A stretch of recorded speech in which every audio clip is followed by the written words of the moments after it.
আমি বাংলা ফার্স্ট পেপারের দিন 11,000 এমসিকিউ পড়ে গেছি, আমার 3টা এমসিকিউ কমন করছে। আগে শিক্ষামন্ত্রী ছিল, উনি আসছিল আমাদের শিক্ষা ধ্বংস করতে, উনি আসছে আমাদের শিক্ষার্থীদেরকে ধ্বংস করতে। শিক্ষামন্ত্রী নেশা করে, ড্রাগস অ্যাডিক্টেড।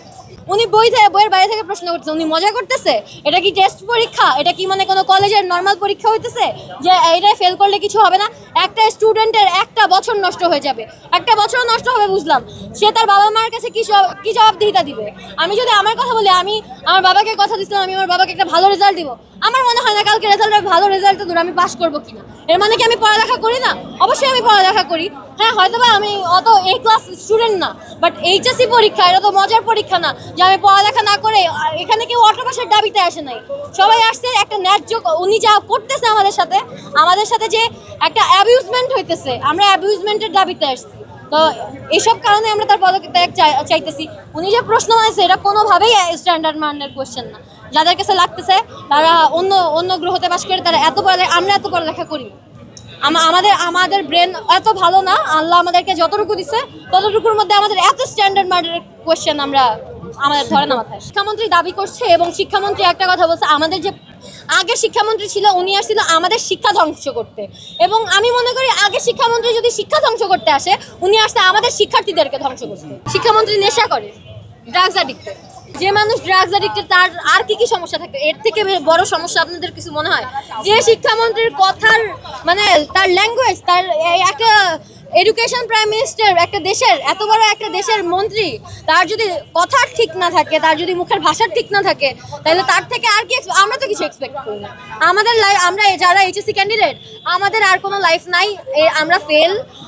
যারা এ+এর আশায় গেছে তা সব শেষ। আমি বাংলা ফার্স্ট পেপারের দিন 11,000 এমসিকিউ পড়ে গেছি, আমার 3টা এমসিকিউ কমন করছে।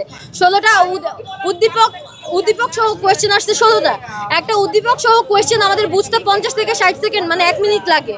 তো 16টা বুঝে উঠতে আমাদের যদি 16 মিনিট লাগে, আমরা কি পরীক্ষা দিব? আমাদের একটা কিছু কমন করছে।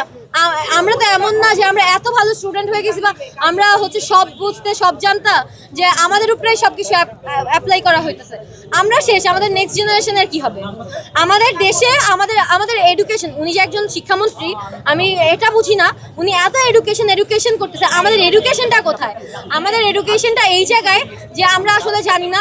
ক্লাস 8 পর্যন্ত আমরা জানি না সায়েন্স আর্টস কমার্স কি, সায়েন্স আর্টস কমার্স নিয়ে কি হয়। মানে ক্লাস 8-এর পরে গিয়ে আমরা জানতে পারি সায়েন্স আর্টস কমার্স বলেও কিছু একটা আছে। একটা মানুষ, আমরা ছোটবেলা থেকে পড়েই আসিনি এই ব্যাপারটা নিয়ে, ক্যাটাগরি নিয়ে আমাদেরকে ভাগ করে দেওয়া হয়। আমার কথা হচ্ছে যে আমি ছবি আঁকতে পছন্দ করি, আমার পড়ালেখা কেন ছবি আঁকা নিয়ে হবে না? আমি গান গেতে পছন্দ করি, আমার পড়ালেখার সেকশন কেন ওটা নিয়ে হবে না? আমাদেরকে কেন সবাইকে এক ক্যাটাগরিতে ঢুকে দেওয়া হচ্ছে? আমরা সবাই তো এক না, আমাদের সবার তো এক না। আমরা কি পড়ালেখা করব যেখানে পড়ালেখাই ভুল? আমাদেরকে বোঝানো হয় রবীন্দ্রনাথ ঠাকুর জন্মগ্রহণ করছে কত সালে, কাজী নজরুল ইসলামের প্রথম বই প্রকাশ পায় কত সালে। আমাদের জেনারেল নলেজের কারণে এতটুকু জানা ঠিক আছে, এটা আমরা পরীক্ষার খাতায় লিখে কি করব? এটা দিয়ে আমার কাজ কি? আপনারাও পড়ে আসছেন, আপনারা তো পড়ালেখা করে এখানে দাঁড়ায় আছেন। আপনাদের পড়ালেখা করার পরে আপনারা বলেন তো আপনাদের কোনো কাজে লাগছে? এটা কোনো কাজে লাগছে? রবীন্দ্রনাথ ঠাকুর কত সালে জন্মগ্রহণ করছে? কোনোভাবে এটা কাজে লাগছে? আমাদের বইতে কেন জ্ঞান? ওকে, জ্ঞান ঠিক আছে, জেনারেল নলেজের জন্য ঠিক আছে, এগুলো তো কোনো মুখস্থ বিদ্যা হতে পারে না। এগুলো দিয়ে আমাদের কাজ কি? এটা দিয়ে আমরা ফিউচারে কি এটা দিয়ে কি করব? এটার থেকে আমাদের এডুকেশনটা এখানে কেন যাচ্ছে না যে আমরা কি করতে, আমাদের কেন আমরা যেটা ভালো পারি সেটা কেন আমাদের হবি, সেটা কেন আমাদের প্যাশন হইতেছে না? একটা মানুষ ছবি আঁকতে পছন্দ করে, সেটা কেন তার হবি হবে? তার কেন ক্যারিয়ার হতে পারবে না ছবি আঁকা নিয়ে? একটা মানুষ গান গাইতে পছন্দ করে, সেটা কেন তার হবি হবে? সে কেন গান গাওয়া নিয়ে পড়ালেখা করতে পারবে না?